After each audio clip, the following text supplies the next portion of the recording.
Hey everyone, welcome to our channel. In today's video, we will guide you through Apple Pencil not connecting to your iPad. So let's get started. Firstly, ensure that your Apple Pencil is compatible with the iPad model. Not all iPad supports the Apple Pencil.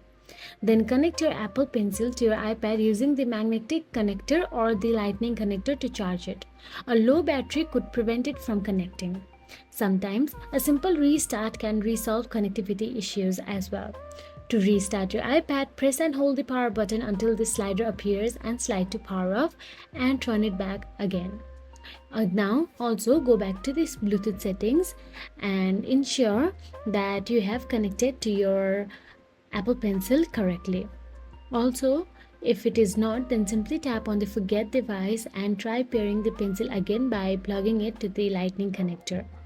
Then make sure your iPad is running the latest version of iOS.